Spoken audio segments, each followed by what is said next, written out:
Yo, salut à tous, c'est Ghostfire, on se retrouve pour une nouvelle vidéo sur ma chaîne et on se retrouve enfin pour du Hearthstone. J'ai eu beaucoup de mal à vous faire cette vidéo parce que suite à la nouvelle extension, vu que je suis free to play, il a fallu que je me rattrape, que je vous dépaquais et tout. Donc c'est beaucoup plus simple quand on paye le jeu avec de l'argent. Donc aujourd'hui on se retrouve pour une nouvelle présentation de deck. Je vais vous présenter un deck qui m'a permis de monter assez facilement en rang 10, donc là je suis en 11 parce que j'ai testé d'autres decks. Donc c'est tout simplement le chasseur midrange. Donc le chasseur midrange, il y a des variantes. Vous pouvez jouer un pistage. Moi personnellement je joue pas de pistage. Je joue deux fois le lâcher les chiens parce que face à un chaman on se retrouve souvent dans des situations où on n'a pas le board. Et avec ce deck il faut vraiment avoir le board et essayer d'avoir les late game au bon moment. Donc je joue aussi un tigre de Stranglerons à la place d'un rhino de la toundra.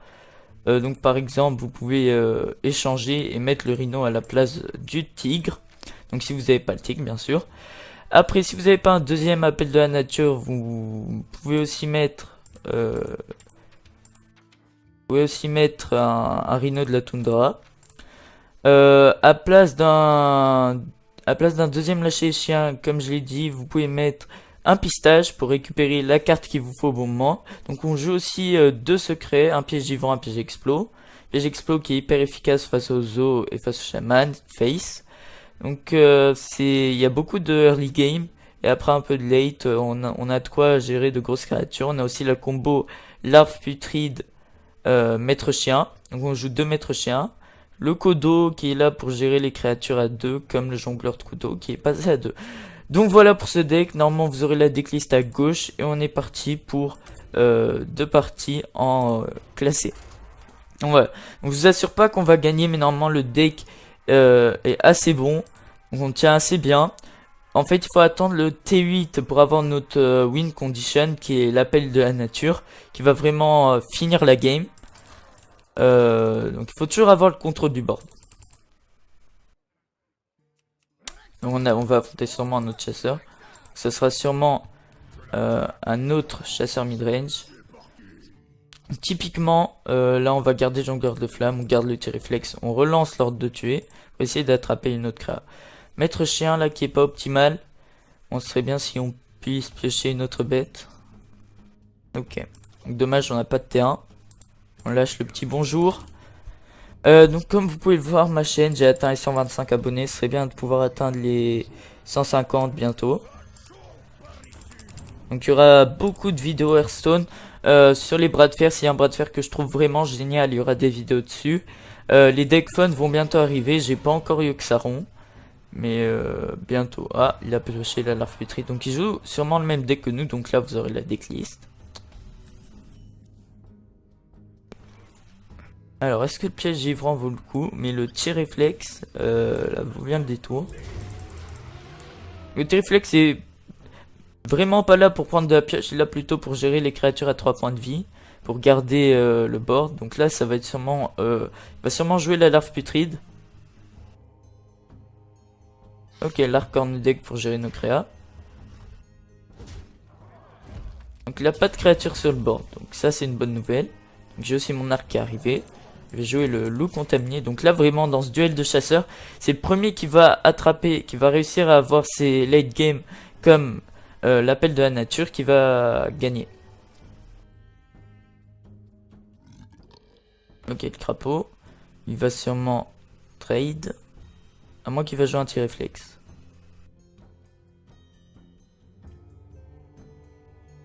Je dois vous avouer que si je joue un tir réflexe, c'est pas l'idéal. C'est bien s'il a les face, comme ça je mets le maître chien et cette carte devient une 5-5. Qui peut pas gérer. Allez, allez, face. Ah ok, l'adversaire qui vient peut-être de faire la plus grande erreur de sa vie. Là on a du coup une 5-5 sur le board. Voilà, pas mal. Et il a pas de quoi à gérer, donc là il va devoir cramer un tir réflexe ou même trade dans ma créature, ce qui va lui faire perdre 5 points de vie. Donc là typiquement on est bien, on est dans une bonne situation.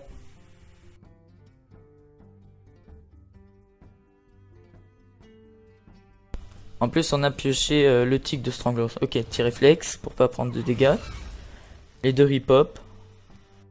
Donc il a pas encore ses late game, c'est plutôt une bonne nouvelle. Ok, la larve. et le trade. On n'est pas du tout obligé de trade la larve, parce que là on va jouer le tigre de Stranglerons, qui est assez solide parce qu'il peut pas être trade au départ. C'est pour ça que j'ai préféré au rhino de la toundra. Mais le rhino est vraiment très fort aussi. Donc franchement c'est selon vos goûts, vous pouvez tester. Moi personnellement je préfère avoir une 5-5 qu'une 2-5 sur le board T5. C'est bien par contre si on pouvait avoir l'appel de la nature bientôt.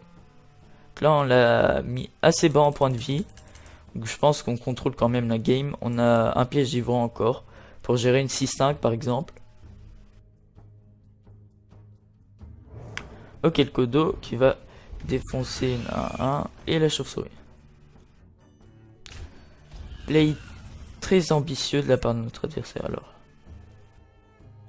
Typiquement là c'est la situation, on peut hésiter. On peut trade ici.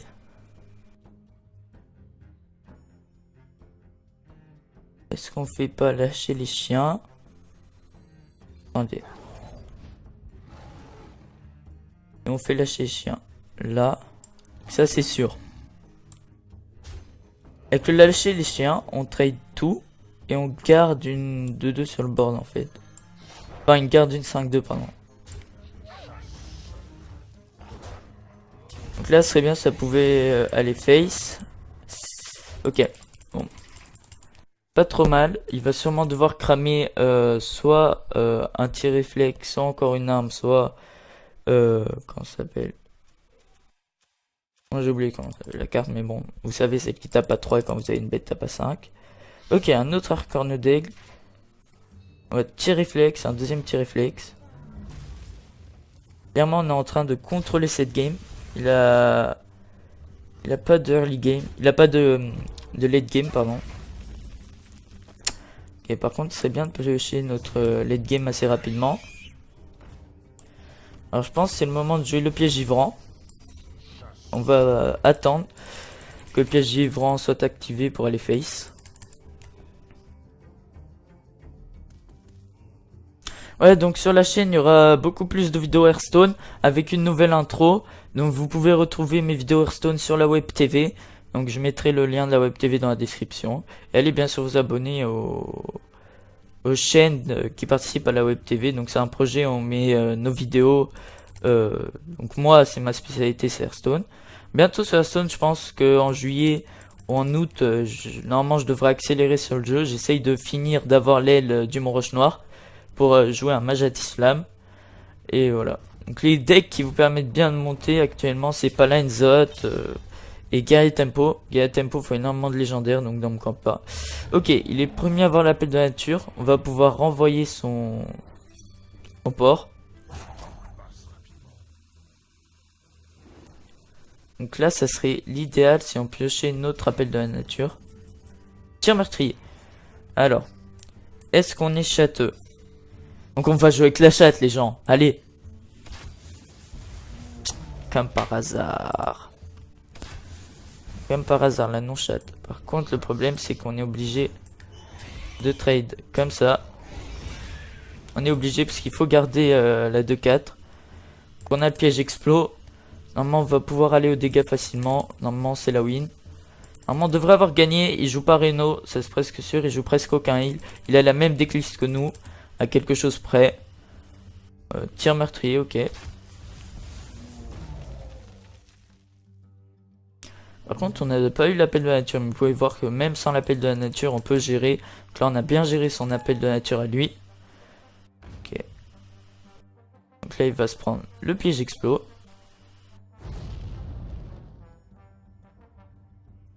On est assez haut en point de vie en plus. Et la larve. On a encore 2 coups d'arme. Une créature difficile à gérer puisque c'est une 2-5 et qui joue pas 2 charges dans son deck. Donc il lui reste 3 points de vie. Normalement au prochain tour c'est la win. Donc vous pouvez voir la force de ce deck. C'est avoir le board avec 2 secrets qui font quand même bien le taf. Le piège givrant pour la 7-7 du chaman par exemple contre les grosses créatures. Et le tir explos contre les os par exemple. Par contre là il a bien géré parce que du coup on a la 4-4 qui est difficile à passer. L'élec qui peut faire le taf. Et on arrive à prendre une excellente carte. Oh, la non-chatte. La non-chatte, j'ai envie de dire, les amis. Au prochain tour, on a win. Au prochain tour, on a win. À moins qu'il ait deuxième. Même avec le deuxième appel de la nature, il a pas létal. Simplement parce que ça ferait 5, 5, 10, 10, 12. 12, il lui manquerait 3.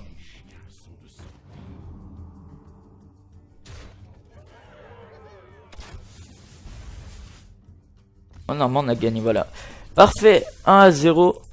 1 à 0 avec ce deck. Donc c'est vraiment un deck qui m'a permis de monter rang 10 assez facilement. Surtout que j'en avais besoin. Parce que comme je vous l'ai dit, je suis free to play. Donc je suis pas pay to win. Donc ça m'a vraiment aidé. Ça m'a permis de vite faire des séries de victoires pour gagner plein de gold. Donc mon compte a aussi été hacké. J'ai perdu 400 gold. Des packs ont été ouverts sur mon compte. Bien sûr j'ai pas eu de légendaire comme d'hab. La non-chatte.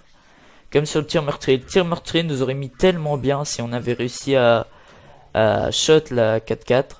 On aurait tellement été en avance. Donc voilà, donc c'était pour vous dire que mon compte avait été hacké. Donc à part ça. Ok, on a l'appel de la nature. Bon, on n'aime pas trop l'avoir en main au départ. Mais là, vu qu'on a 3 créatures qu'on peut jouer directement, c'est plutôt un bon draw. Classe face à un guerrier. J'espère que c'est pas un guerrier tempo, sinon cette galère ou un guerrier Reno, ça va être très très compliqué.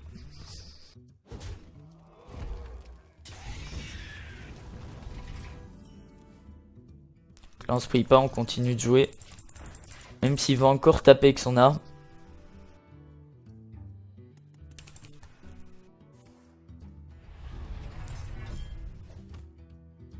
Ok, il n'y a pas l'arme.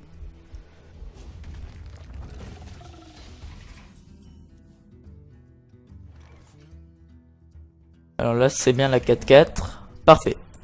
La 4-4 qui pop parfaitement. Parce qu'il peut pas la gérer avec son arme. Donc il va être obligé d'utiliser une autre carte pour la gérer. Et un heurtoir. Et donc il n'y a plus l'arme. Yes. Là on est dans une situation un peu complexe. Parce que il me faut des créatures. Et là vu que j'en ai pas, je vais peut-être être dans l'obligation de jouer mon maître des chiens dans le vide. Je suis dans l'obligation de le jouer dans le vide. Parce qu'on n'a pas de présence sur le board. Par contre, on a déjà potentiellement 10 dégâts. 12. On a énormément de dégâts en main. Ok, Ktoon. Donc c'est un guerrier Ktoon.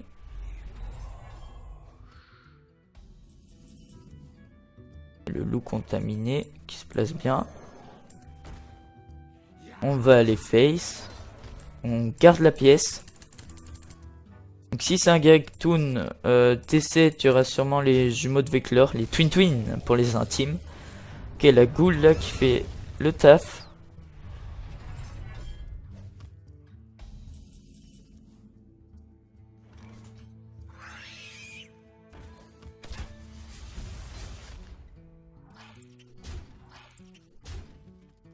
Donc on va activer un ordre de tuer pour le mettre à 17. Commencer à lui mettre la pression. Bon, si c'est un Ktoon, ça va être vraiment compliqué parce qu'il va pouvoir récupérer plein de points de vie. L'avantage, s'il trade pas, c'est qu'on va pouvoir jouer l'appel de la nature et mettre une énorme pression. Ok, maîtrise du blocage. L'idéal, ça serait qu'il trade pas. Ok, donc il trade comme ça. Et donc là, l'appel de la nature, il va falloir bien jouer le coup. Le problème, c'est ça 4-2.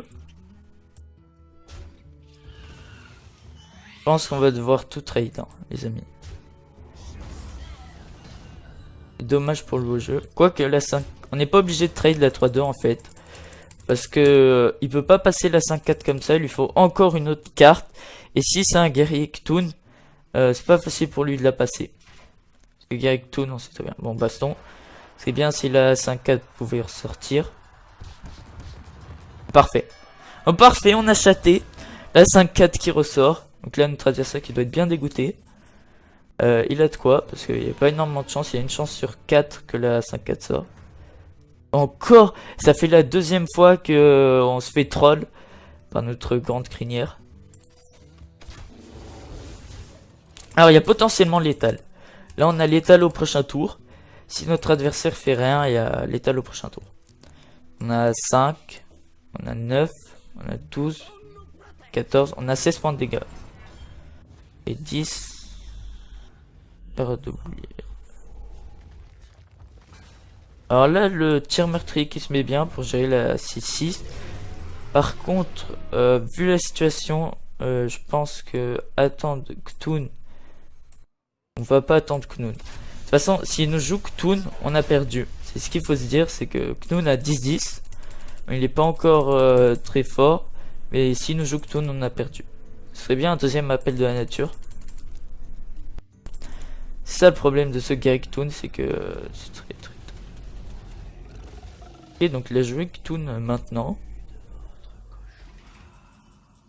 Ça paraît étrange, parce que là on a un deuxième appel de la nature, face, hop. On lui met 5 points de dégâts en pleine tête. Et il a joué Ktoon, donc il a plus de... Il a plus sa win condition. En plus on a encore énormément de points de vie. Énorme erreur de la part de notre adversaire. Voilà, là il va trade comme ça. Ok, le double jumeau de Veclor. Alors, dommage, on avait l'étal à distance.